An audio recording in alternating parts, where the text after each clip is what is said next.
Sa pagtapos ng mahabang araw, para sa ilang mamamayan, simula ng naman ng mahaba at nakakapagod na gabi para sa kanila.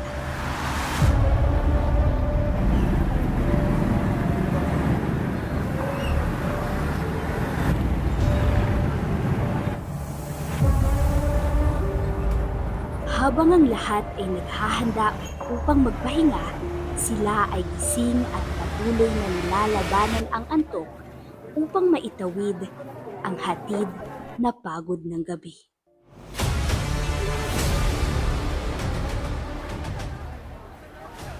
Kahit siksikan, gumagawa sila ng paraan upang mailatag ang kanilang paninda sa kakarampot na pwestong pinag-aagawan ng bawat isa.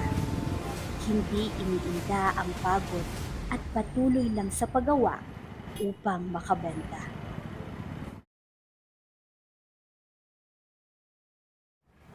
Ang night market ay nagpapakita ng lokal na kultura at ipinapakilala ang mga lokal na produkto ng bayan.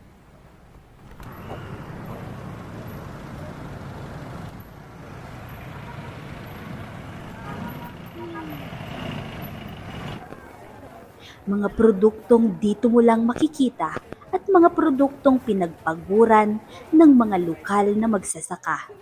Ang kalsada ang nagsisilbing kubol sa palengking ito. Nagsisilbi ring alternatibo ang night market para sa mga maliliit na negosyante upang maibenta ang kanilang mga produkto araw-araw. Hindi kinakailangan ng malaking kapital para makapagsimula. Kaya naman, sinasamantala nila ang pagkakataong makabenta. Madalas ding mas mura ang kanilang itinitinda kumpara sa mga nabibili sa supermarket.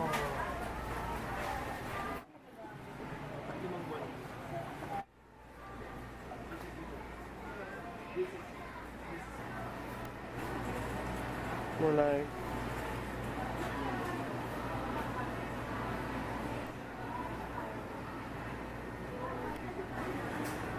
Hahangarin pa ba nilang managinip ng malaki kung pati ang pagtulog ay ipinapalipas din?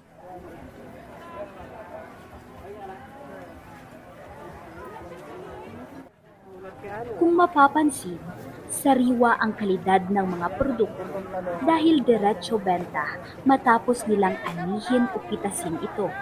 Kung iisipin, nais lamang nilang makaraos sa kanilang pang-araw-araw na pangangailangan.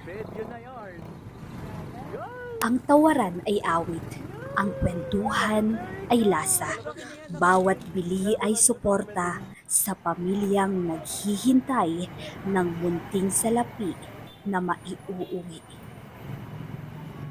Subalit, hindi naaabot ng ingay mula sa night market ang hinahangad nilang tatangkilik sa kanilang mga produkto.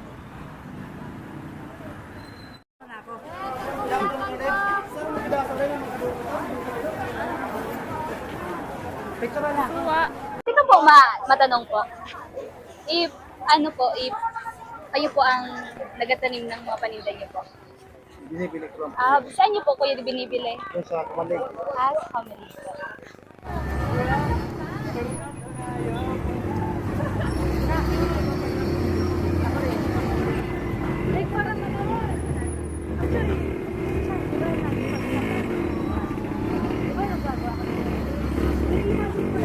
Gaano ba kadilim ang gabi na hindi man lang makita ang halaga ng mga taong tulad nila?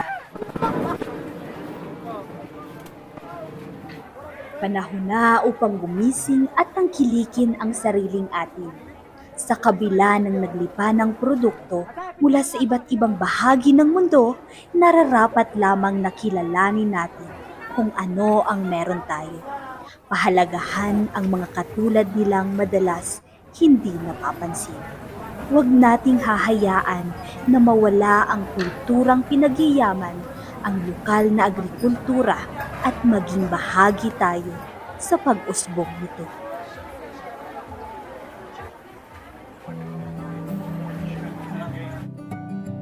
Halina't iwanan ang kahon, malamig at tahimik. Dito sa lansangan, maingay at marami ang pusong umaawit.